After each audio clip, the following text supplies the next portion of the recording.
well, we have a brand new update, and while I'm sure plenty of people have talked about what's what and what's new, I'm talking about the Battle Royale mode and what the fuck is going on with it. So, I'm going to break this Battle Royale down for those who might be a bit confused, or someone who just wants some background sound. Anyhow, so let's start off. What the hell is this game mode?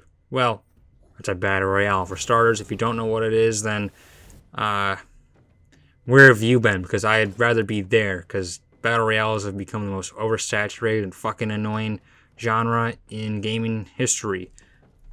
Anywho, 40 players are dropped into one of the 3 Evil Dead maps, and the objective is to be the last one standing. A storm slowly closes in that gets everyone closer and closer. You find weapons and shit, and yeah. That's Evil Dead, the Battle Royale, Splatter Royale. Okay, it's a bit more in depth than that. There's quite a few things going on here. So, let's analyze what the shit this game is about. What's broken, what's balanced, what needs to change. General fucking just knowledge, because it's a bit confusing sometimes, especially when it comes to its classes. So, let's go. Starting off, how does a game play out? And, well, it's quite simple. You spawn somewhere, you collect loot, you kill people, you find more loot, steal loot off of dead people, storm closes in, you slowly just get closer and closer until one guy's left standing.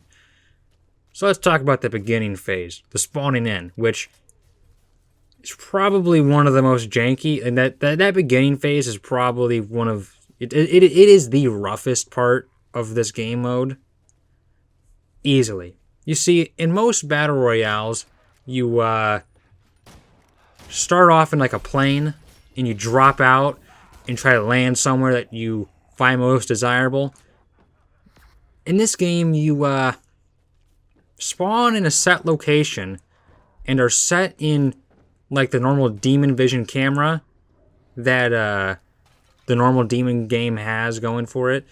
But you're in that camera, right? So you're floating around, and then you have to choose where you spawn in that area you spawned in by pressing space. So you float around, find an area, press space, boom, you spawn in. Now the problem here is, especially with the Castle Kandar map, is that you don't really get to choose where you actually want to start the game off, which is kind of one of the greatest parts of the Battle Royales, is choosing where you want to fucking start, or where you want to go.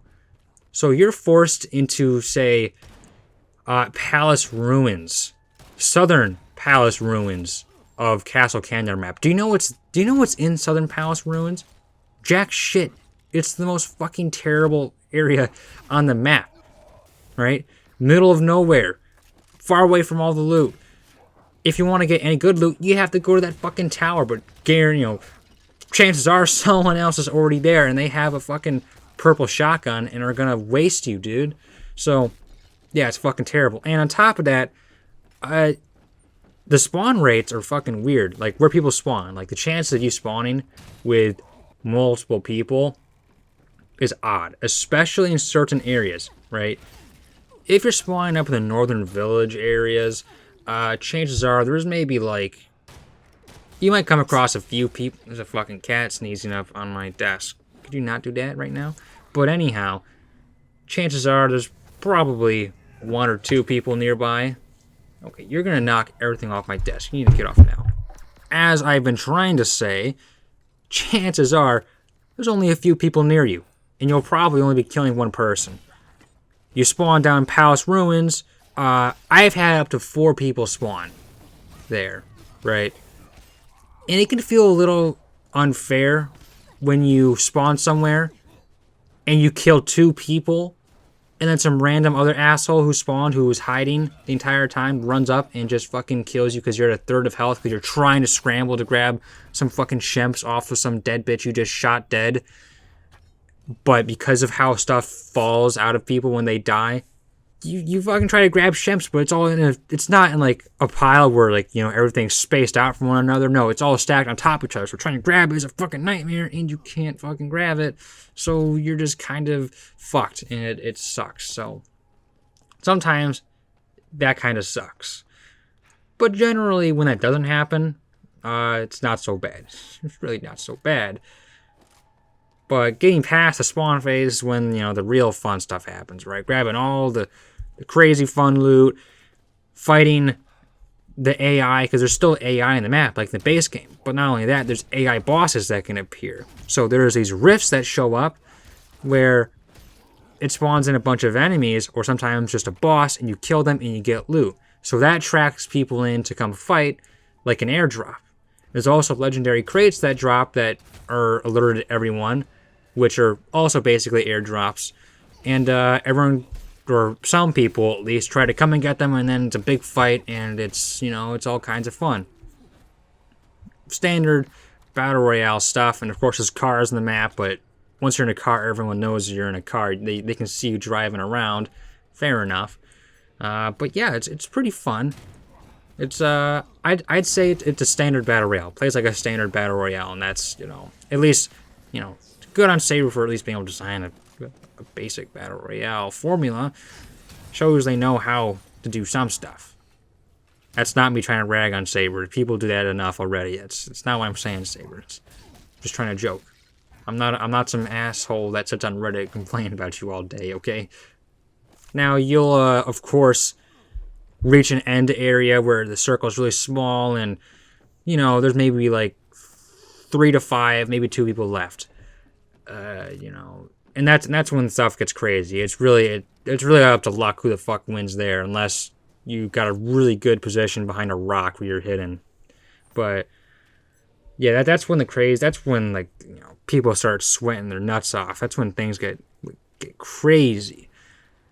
And if you're unlucky, you get double teamed by 2 assholes. You get chosen to be the one guy that the other guy sitting 25 meters away decided to shoot while you're trying to fight some other guy right next to you. But whatever, that's just what happened in Battle Royales. But now let's talk about the combat. Combat in this game plays obviously very different from the base game, because you're not fighting demons. You're all demons, but you all play like survivors, minus the abilities. So, yeah, this is when the gameplay, fighting itself is not terrible. It's a little janky. Actually, it's a lot of janky, and there are some really weird balance decisions. So first off, all the weapons do a lot more damage to, feel, powerful in this sense, right? If they were only doing as much damage as they do in the base game, it would certainly be less powerful, right? The combat would be so much slower. But in this game mode, the damage they do is increased by every weapon does 100 more damage than they normally do. So we'll talk about the different kinds of combat. So first off, let's talk about melee combat. Melee's weird. In the base game, the big, heavy weapons are typically the kinds of melee weapons you want. In this game mode, it's better to have, at least from my experience, the small, faster weapons, right? A lot of the time when I die, it's because someone had a weapon that was faster than me, right? Damage per second is very important in this game mode instead of just overall damage, right? You want to dish out more damage faster. So weapons like the spear, the machete, the hatchet, the combat knife, the fucking meat cleaver, all of those are probably the best choices for weapons, right? Sledgehammers, chainsaws, swords, baseball bats, very good in the base game mode. Not so much here because you're slower, and that really sucks. And the only thing that those bigger weapons have over the smaller weapons is range, which definitely makes a bit of a difference. But overall, you want to be quicker when you attack than you are with the bigger weapons, because you're just going to be left open to being able to take more damage, because no one gets stunned in this game mode, right? Nobody gets stunned. So the damage you did in one swing, someone already did in 3 swings with a combat knife, and has probably already gotten a 4th swing off on you before you even got your 2nd swing off. So math says he's going to get you before you're going to get him. Unless you got a lucky shot off with like your shotgun at close range before you went for the attacks, chances are you're going to be dead as shit before you even get your third swing off. So it's a very strange melee system. It basically takes the base gameplay of the game's normal melee rules and flips them on its head and goes, we're doing the fucking opposite of that this time around, which I don't mind. It changes up the gameplay a bit. I think it's fine. I think the melee's fine, but the range really takes things up a notch and just it fucks with things a whole lot harder. Let's talk about range combat. First off, there are some weapons in this game mode that are just fucking just horrible. Just don't even touch with a 10-foot pole. Those being, of course, crossbows. Absolutely terrible. Damage output is not enough for how slow they are, and just the general damage that like the repeating crossbow or the explosive crossbow do is just fucking horrible. Just terrible. So they're practically unusable in this game mode. So yeah, make of that what you will. But I figured you already probably knew that crossbows were terrible in this game. I mean, everyone knows that. Some other weapons like shotguns, blunderbuss, they're okay in situations, but they can kind of fuck you over with how slow they are, especially the blunderbuss, right? I had a game where I shot someone for 422 damage, but because my reload was so fucking slow, no chance of being a second shot off, and they killed me so much quicker. That and just, for some reason, just the blunderbuss does less damage than you feel it should sometimes in this game mode. It's odd. However, easily the best weapon in the game for this game mode anyhow is easily the lever action. The lever action is great range, great speed, great accuracy, and great damage. So, yeah, the lever action is the most fucking overpowered weapon for this game mode, and I mean it. Like, you can melt someone's health, especially if you're that dickhead who knows how to properly like lower the gun so you can raise it at the exact time to just turn it into basically a semi-auto fucking rifle. Almost full auto, it feels like sometimes. But yeah, if you thought it was annoying in the base game mode, you're in for a rough ride here, dude. It's fucking crazy how powerful it can get sometimes. So yeah, lever actions, fast weapons, pistols, revolvers, all good. Shotguns, blunderbusses, the hunting rifle, not so good. I want you to take a look at this clip. Look at this person take 3, count them, 3 point-blank shots with a fucking shotgun, and they're only at a third of their health. 3 point fucking blank shotgun shots, and they can tank it and live. No. Just fucking no. No, Saber. No. That is stupid. I don't need to tell you that that's stupid for you to know that's stupid. No one should live through 3 point-blank shotgun blasts like that. Alright? No. That's fucking... Can you think of another game where you can tank 3 shotgun blasts and live? In games I play, like, Hunt Showdown, you take a single shotgun blast to the fucking point-blank range and you're just dead automatically. Secret Laboratory, no. No. I'm fairly certain that in a COD game that wouldn't fly. You'd probably be dead, like, 3rd shot. Probably. Just, overall, just fucking no. That's just flat out stupid. Change that, would you? Because, I just don't ever want to fucking touch a shotgun if this is what it's gonna be like. Alright? What world does syringe beat shotgun? I'll tell you what fucking world. Bizarro world. It doesn't belong in any fucking world. Shotgun beats syringe any day. All right, Saber, let's put it to the test. Sundown or high noon tomorrow, we'll meet out on the street. You'll come armed with 2 syringes, 1 in each hand, and I'll bring a Remington 12 gauge, and we'll see who wins. All right, it's fair fight. It's fair. If by your logic, you should win, right? By your logic, you should win. All right, so we'll put that to the test. Can't wait to see you tomorrow. That's not me saying I'm gonna shoot someone at Saber. That's me making a joke. Overall, I'd say the combat's all right. I mean, Evil Dead was clearly not designed to be played like this, and you can tell, because it is jank as shit. But I think the jank has something of a charm. Sort of.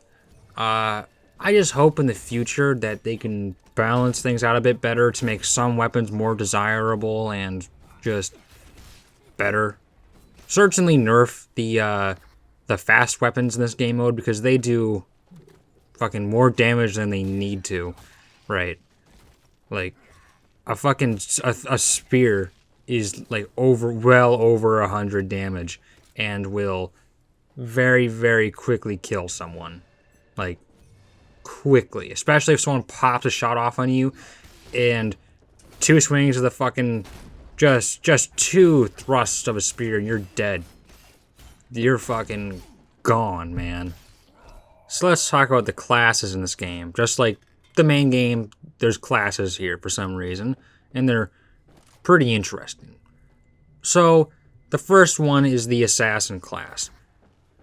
The Assassins do a lot more melee damage and have a lot more stamina, but don't have a lot of health and don't have a lot of range damage. So they're sort of the default basic class.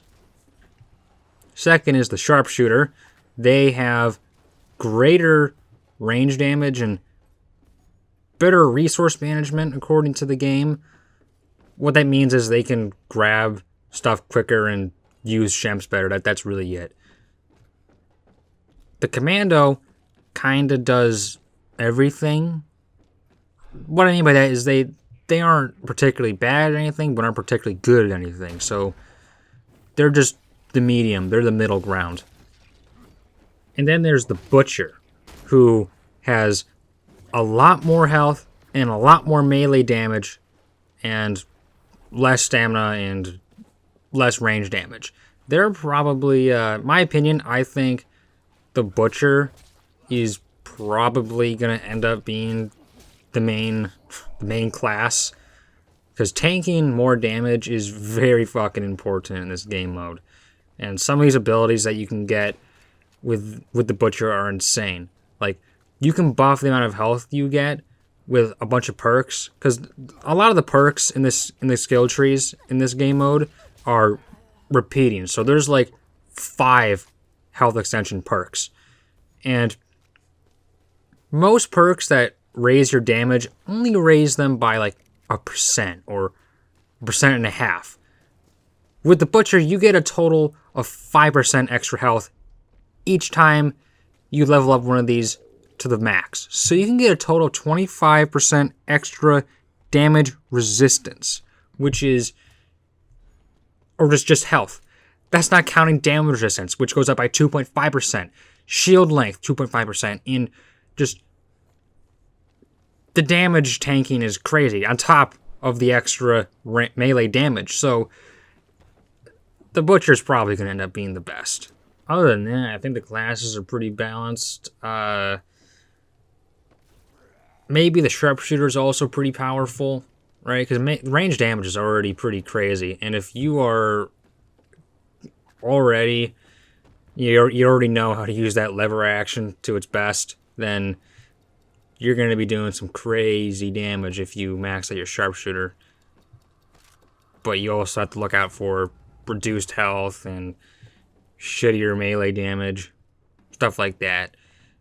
So, overall, yeah, the classes are pretty interesting. They sort of resemble the ones in the base game, mostly. There could be some balance changes, like having 25% extra total health sounds a little overpowered, on top of the damage reduction and everything else that you can already have with that class, just all those abilities. Do I think classes were needed for this game mode? I don't know. Maybe just one entire skill tree instead of multiple classes would have made more sense. But overall, I think it's fun. It gives me something to spend spirit points on that isn't prestiging, which is good and bad because I don't want to spend spirit points on prestiging because prestiging's fucking stupid in this game. It's still stupid expensive. So I'd much rather actually level up a skill tree where I can feel like I'm making progress instead of prestiging, which feels like I'm making no progress at all times, but whatever. Alright, so overall, I think it's a pretty good game mode. I think it's plenty fun. Even if I don't do very well at it most of the time, I still enjoy myself while playing it. Even though it's jank. But that's what I expected coming into this. I expected this to be jank. I mean, there's still some things I find annoying. Like, some weapons are just blatantly, stupidly, way too powerful. If one guy disconnects while in the lobby, the entire lobby closes, which is just... It's just stupid. In a game mode of 40 people, the chances of someone leaving, it's not like that's a crazy concept. Someone's probably going to leave. So having the entire lobby closed because one asshole decided, actually, I don't want to play right now. My chicken nuggets are done frying in the fucking air fryer. Or some asshole was like, nah, yeah, I just had the worst game ever, so you know what? Instead of actually playing, I'm just going to troll. Time to join 3 lobbies in a row and crash them before I get banned from joining a match for the next fucking 10 minutes. Stuff like that. Just, small changes need to be made, and I think this could be ironed out to be pretty good. I don't think it's better than the base game mode at all, but I still think it's pretty fun. I still have a blast playing this game mode. So, as long as it's fun, then it's a welcome addition, and hopefully it attracts new players to the game. So, yeah, that's my analysis of the Battle Royale. So that'll do it for today. Be sure to, subscribe. I don't care about you liking the video or even commenting. Just subscribe, because at 500, I'll make a public Discord. At 1,000, I'll be recording the worst challenge ever possible in Fallout New Vegas. Even if you don't like Fallout New Vegas or never fucking played the game, you're still going to want to watch it because I'm going to suffer a whole lot. That's entertaining, right? So anyhow, yeah. See you around.